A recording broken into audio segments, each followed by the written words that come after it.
60 రోజుల్లో మీతో ఇంగ్లీష్ అద్భుతంగా మాట్లాడిస్తాం. వెంటనే కాల్ చేసి జాయిన్ అవ్వండి.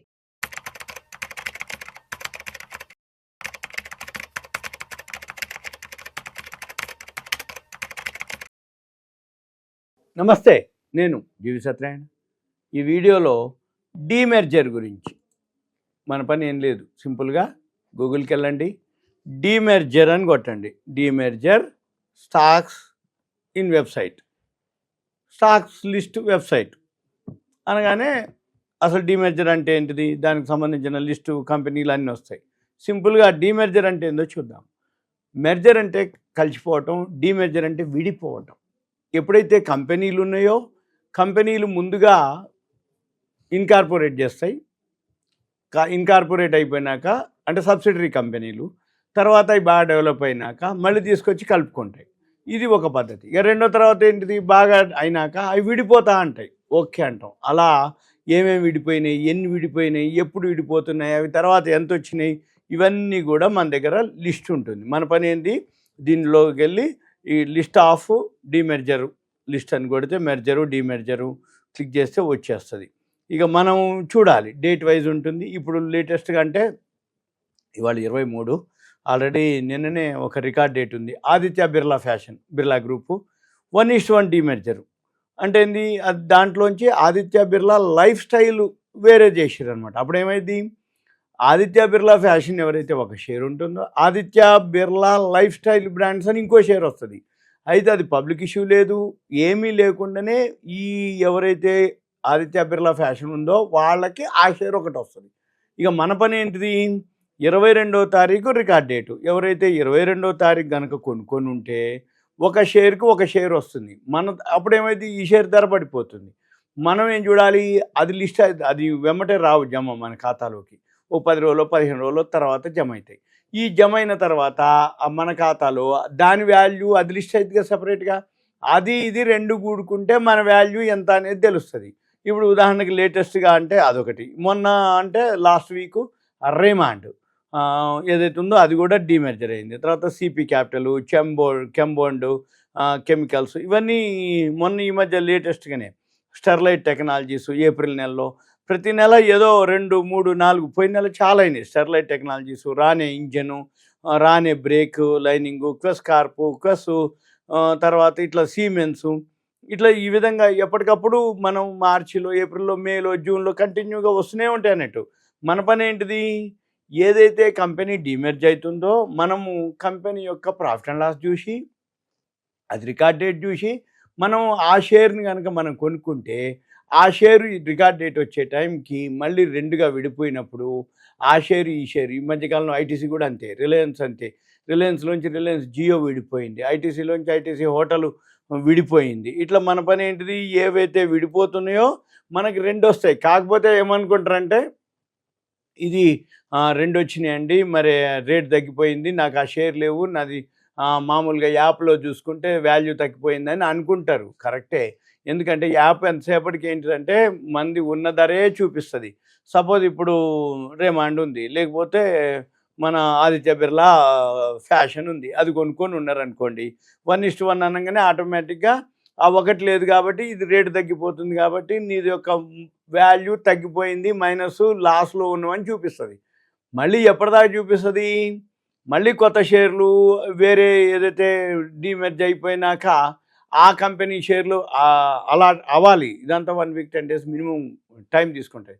ఈ 10 డేస్ అయినాక మళ్ళీ ఆ కొత్త షేర్లు జమ అయినాక, కొత్త షేర్లు రేట్లు ట్రేడ్ అయినాక అదంతా మళ్ళీ నీకు యాప్లో చూపిస్తుంది వాల్యూ. మనం ఏం చూడాలి, ఓకే విడిపోయింది, ఈ షేర్లు మనం లాస్ అనేది కాదు, మళ్ళీ కొత్త షేర్లు వస్తాయి. కొత్త షేర్లు వచ్చినాక ఆ కొత్త షేర్లు రేట్లు ట్రేడ్ అయినాక ఆ షేర్ వాల్యూ ఈ షేర్ వాల్యూ రెండు కూడుకుంటే మనది రియల్ వాల్యూ అనేది మనం అర్థం చేసుకోవాలి. అప్పుడు ఉంటుంది. లేదు ఇది అయిపోగానే అంటే డీమెర్జ్ అయిపోగానే ఈ షేర్ యొక్క రోజు అప్పర్ సర్క్యూట్కి పోవటమా, ఎంతో పెరగడం అని జరుగుద్ది. చివరికి ఒక 1 వీక్ 10 డేస్ అయిపోయినాక ఆ రెండు కూడుకున్నాక రెండు ధరలు వేస్తే మన పైసలకి ఎక్కువ ఉందనుకోండి ఓకే లాభం, సపోజ్ తక్కువ ఉందనుకోండి లాసు. అయితే మన పని ఏంది, ఎక్కువ శాతం ఇవన్నీ ఏదైతే ఉన్నాయో కంపెనీ కనుక ప్రాఫిట్లో ఉంటే రెండు కూడా మంచి రేట్లోనే ట్రేడ్ అవుతాయి. ఇప్పుడు బ్రాండ్ అనుకోండి, లాస్లో ఉందనుకోండి, మీకు పెద్దగా ఏం లాభం రాదు. 2 విడగొట్టినా 2 వాల్యూలు కూడినా మీకేమి పెద్దగా ఏమి ఉండదు. అంతకుముందు ఏ ధర అయితే ఉందో ఆ ధర కాడ అక్కడే ఉంటుంది. అంతే తప్ప డీమెర్జర్ అనే కంటెంట్ కాన్సెప్ట్ మీకు విషయం చెప్తున్న తప్ప ఈ డీమెర్జర్ ద్వారా ఏదో కొత్తగా లాభం వస్తుంది. డీమెర్జర్ ద్వారా అంటే అక్కడ లాభం లేనిది విడిపోయినా అంత ఏమి లాభం రాదు. కాకపోతే ఏంటిది, డీమెర్జర్ అనేది ఏదైతే ఉందో అప్పుడు కొత్త షేరు ఇంకోటి వస్తుంది కాబట్టి అది తర్వాత దాని యొక్క profit and loss, balance sheet, ఆ కంపెనీ ప్రోడక్ట్, ఆ కంపెనీ సర్వీసు, ఆ కంపెనీ లాభాల్లోకి వచ్చినప్పుడు ఆటోమేటిక్గా ఆ కంపెనీ షేర్ ప్రైస్ పెరగడం మొదలు పెడుతుంది. దీని టాలెంట్, దీని యొక్క ప్రొడక్షన్, దీని యొక్క ప్రాఫిట్ అండ్ లాస్, దీని యొక్క బిజినెస్ని బట్టి ఈ షేర్ పెరగడం జరుగుతుంది. మన పని ఏంటిది, ఏదైతే వాల్యూ ఉందో, ఏదైతే కంపెనీ ప్రాఫిట్లో ఉందో విడిపోయినాక, డీమెర్జ్ అయిపోయినాక, క్వార్టర్లీ హాఫ్ ఇయర్లీ రిజల్ట్స్ చూసినాక అప్పుడు అది ఏమవుతుంది, ఎలా అవుతుంది అనేది మనం కనుక గమనించినట్లయితే డీమెర్జర్లో లాభాలు ఉన్నాయా లేవు. కొన్ని బ్రాండ్ అనుకోండి, అవి చెప్పక్కర్లేదు. ఇప్పుడు ఐటీసీ ఉంది, ఐటీసీ లాంటివి, రిలయన్స్ లాంటివి చెప్పక్కర్లేదు. విడిపోయినా కానీ కొన్నాళ్ళకి మళ్ళీ విడిపోయిన తగ్గిన ధర మళ్ళీ ఇది ఈక్వల్ అయిపోద్ది. ఇప్పుడు రిలయన్స్ ఉంది, రిలయన్స్ విడిపోయినప్పుడు ఎంత ఉంది, ఆ జియో అయినా వెంబడే తగ్గిపోయింది. మళ్ళీ కొన్నాళ్ళకి జియో రేట్ ఉంది, దీని రేట్ ఉంది, రెండు కలిపితే లాభమే కదా. ఇప్పుడు ఐటీసీ అంతే, ప్రతిదీ కూడా అంతే. మన పని ఏంటిది, ఇప్పుడు రేమాండ్ ఉంది, అది కూడా అంతే. మన పని చూడాలి, అది ఎలా చూడాలి, ఏం చూడాలి అనే దానికి ఇవన్నీ మనం డిస్కస్ చేయాలి, ఇవన్నీ చూడాలి. డీమెర్జర్ అంటే విడిపోవటం, మెర్జర్ అంటే కలిసిపోవటం. డీమెర్జర్ లాభమే. ఈ పదం కనపడితేనే ప్రతి నెల ఏదో ఒక షేరు డీమెర్జర్ అంటే. అయితే ఇటువంటివి పెద్దగా టీవీలో, ఛానల్స్లో, పేపర్లో ఎవరు చెప్పరు. మన పని ఏంది, అబ్జర్వ్ చేయాలి. డీమెర్జర్ అని వచ్చిన ఒక సెంటెన్స్ వస్తుంది, ఆ కంపెనీ పేరు రాసుకోవాలి, ఆ company demerger profit and loss balance షీట్లు చూడాలి, ఆ కంపెనీ యొక్క నెట్వర్త్ అంటే మామూలుగా ఫండమెంటల్ చెక్ చేసుకొని, టెక్నికల్ చెక్ చేసుకొని, ఆ రికార్డ్ డేట్ చెక్ చేసుకొని, ఆ రికార్డ్ డేట్ లోపల మనం ఒకసారి కనుక దాంతో ఉంటే మీకు ట్రయల్ కోసం ఏం చేయాలి, డీమెర్జర్ లాభాలు ఉన్నాయా లేవా అనే దానికి సింపుల్గా ఒక 5 షేర్లో 10 షేర్లో కొనుక్కోవాలి. 100 కొనకుండా ఒక 5 షేర్లో 10 షేర్లో కొంటే మీకు ఒక ఎక్స్పీరియన్స్ వస్తుంది, ఒక అబ్జర్వేషన్ ఉంటుంది. తర్వాత అది పెరిగిందా, ఓకే డీమెర్జర్లో లాభం ఉన్నాయి, డీమెర్జర్ బెనిఫిట్ ఉంది, డీమెర్జర్లో బాగానే పనిచేస్తున్నాయి, డీమెర్జర్లో కొత్త షేర్లు వస్తాయి, అవి లిస్ట్ అవుతున్నాయి, ఇవన్నీ మీకు ఐడియా వచ్చేస్తుంది. ఇది ఒకటే కాదు వెబ్సైటు, మీరు ఇక్కడికి వెళ్తే ఇంకా వేరే వెబ్సైట్స్ కూడా ఉంటాయి. మనం ఒక్కొక్క వెబ్సైట్ చెక్ చేసి సేమ్ అదే ఇన్ఫర్మేషన్ ఉంటుంది. ఏది, ఆ డీమెర్జర్ సంబంధించిన ఏదైతే ఇన్ఫర్మేషన్ ఉందో అవే ఇన్ఫర్మేషన్ మనకి ఈక్విటీ మాస్టర్ అని, ట్రేడ్ బ్రెయిన్స్, ఇంకా ఇట్లా బిజినెస్ లైను, ఎకనామిక్ టైమ్స్, ఇట్లా మనం ఎక్కడైనా ఒకటి క్లిక్ చేసి మనం చూడొచ్చు. ఇంకా వేదాంత, టాటా మోటార్సు, ఇవన్నీ అనమాట.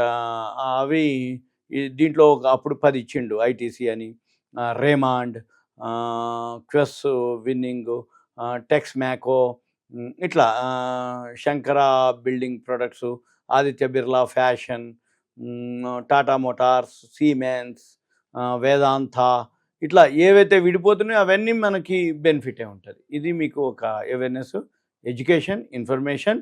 ఇంకా ఏదైనా ఉంటే మీరు మెసేజ్ పెట్టచ్చు. ఓకే, ఉంటా. Thank you. సెలవు.